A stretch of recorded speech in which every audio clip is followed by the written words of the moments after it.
Minta bebas, tapi dulu sempat tertawa dituntut 8 tahun penjara, ditulis dari berbagai sumber. Sebelum kita lanjut, jangan lupa subscribe dan nyalakan loncengnya agar Anda menjadi yang pertama mendapatkan informasi dari jurnal terupdate. Sidang kasus Mumun Boy terus berlanjut. Kali ini adalah bagian pembacaan duplik oleh Mumun Boy. Ada dua hal yang lucu dan menarik. Yang pertama adalah Mumun Boy mengatakan dirinya dan FPI menolak kekerasan dan pengacauan sebagai sarana perjuangan. Mumun Boy menilai tuduhan itu kepada dirinya dan FPI merupakan fitnah. Kalau dilihat ke belakang selama bertahun-tahun, rekam jejak kekerasan mereka sangat mengerikan juga meresahkan. Berani sekali dirinya dengan tanpa malu mengaku menolak kekerasan, tapi unjuk rasa dengan kekerasan dan anarkis, sweeping dengan teriak seperti orang gak waras. Bahwa pentungan bikin orang ketakutan, razia tempat makan dan tempat lainnya dengan sewenang-wenang. Kalah debat di TV lalu siram lawan debat dengan air teh. Apa itu bukan perundungan? Sungguh tidak tahu malu sekali. Mumun Boy ini sepertinya perlu ditampar biar ngomongnya tidak ngaco mirip orang baru bangun tidur setengah nyawa masih melayang. Ini bukan fitnah tapi fakta yang tidak terbantahkan. Semua orang paham dengan kelakuan dari FPI. Jejak digital sudah ditemukan di mana-mana. Dengan Mumun Boy yang mengaku menolak kekerasan, sudah membuktikan kalau orang ini bohong dan tidak bisa dipercaya omongannya. Orang ini sedang licik untuk membebaskan dirinya dan minimal agar hakim meringankan hukumannya. Yang kedua adalah Mumun Boy meminta kepada majelis hakim yang mengadili perkaranya agar membebaskan dari dakwaan dan tuntutan terkait kasus yang menjeratnya. Mumun Boy juga meminta hakim menyatakan dirinya tidak bersalah. Tiba saatnya bagi saya untuk menyampaikan permohonan kepada majelis hakim yang mulia agar berkenan menjatuhkan putusan, menyatakan saya tidak terbukti secara sah dan meyakinkan bersalah melakukan tindak pidana sebagaimana didakwakan penuntut umum dalam dakwaan pertama, dakwaan kedua dan dakwaan ketiga. Membebaskan saya oleh karena itu dari segala dakwaan penuntut umum, kata Mumun Boy saat membacakan pledoi.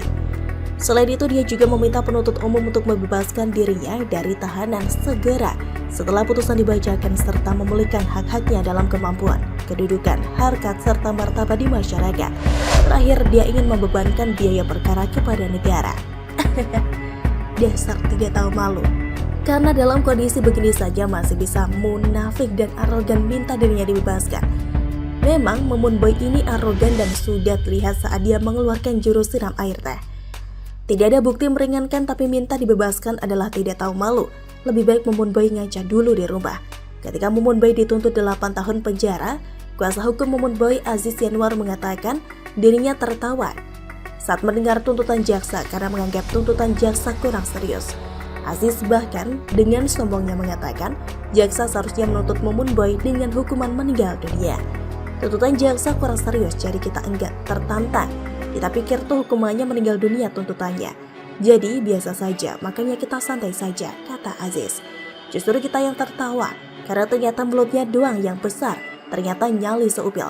Sifat pengecut memang gampang terbongkar meski berusaha ditutupi dengan kata-kata sombong.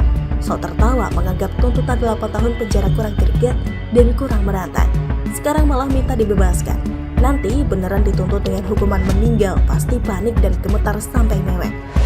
Sekali bohong, tetaplah bohong, meski merasa tidak takut dan mengaku santai-santai saja. Tapi akhirnya tetap ketahuan memelas. Semua gimmick yang ditampilkan hanyalah kedok dan kamuflase. Bagaimana menurut Anda?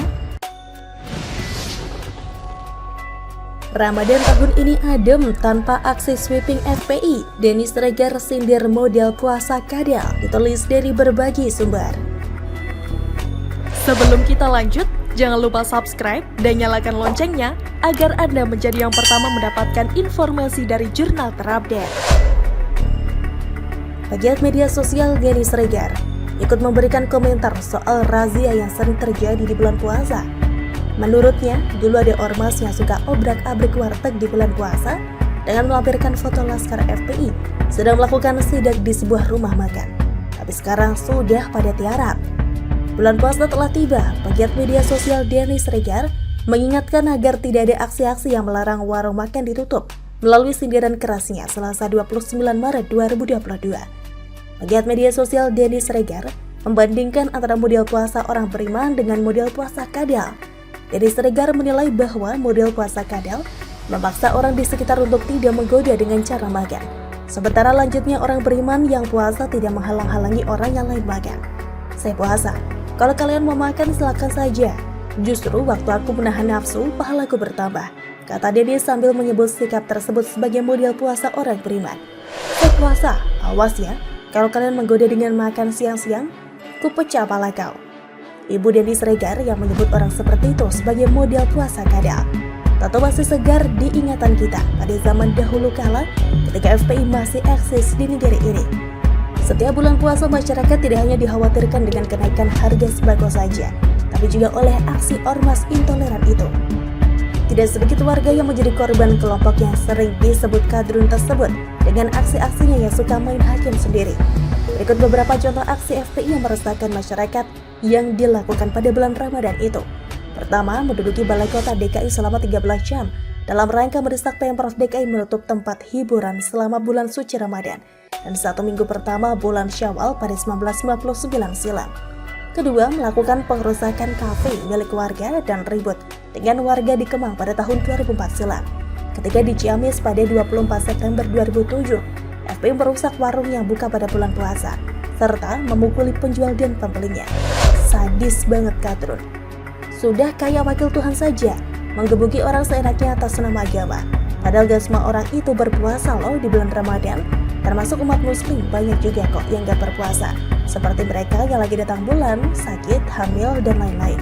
Sudah dipastikan tidak akan puasa. Mereka butuh makan siang Ferguso, dan warung tetap buka itu diperuntukkan untuk mereka-mereka ini, bukan untuk menggoda orang yang lagi berpuasa. Lagian juga warung tetap buka gak akan membatalkan puasa kok. Dan itu hak mereka untuk mencari rezeki. Selanjutnya, pada 24 September 2008, FPI merazia dan merusak sejumlah warung nasi dan gerobak bakso di wilayah Pasar Wetan, Tasikmalaya. Lagi-lagi karena berjualan di bulan Ramadan. Pada tahun 2011, FPI melakukan sweeping warung makan yang menjajakan dagangannya pada siang hari di kawasan Puncak Bogor. Lagi-lagi warga yang dirugikan karena aksi main hakim sendiri itu. Dan tentunya masih banyak lagi aksi semena-mena FPI lainnya di bulan Ramadan yang sangat-sangat mengganggu keamanan dan ketertiban masyarakat atas nama agama. Gak taulah kalau Rasulullah Muhammad SAW masih hidup, pasti beliau akan dongkol banget melihat kelakuan ormas yang merasa sebagai pemilik kunci surga itu. Karena jelas Islam itu adalah agama yang rahmatan lil alamin atau rahmat bagi seluruh alam. Artinya beragama Islam itu tidak meresahkan orang lain, apalagi sampai menutup rezeki orang dengan aksi sweeping yang gak jelas itu. Namun, alhamdulillah wa syukurillah, pada bulan puasa tahun ini kita tidak akan lagi melihat aksi sok jagoan FPI tersebut. Karena pemerintah secara resmi melarang seluruh aktivitas organisasi yang berhaluan konservatif itu.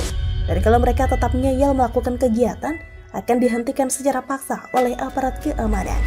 Bagaimana menurut Anda?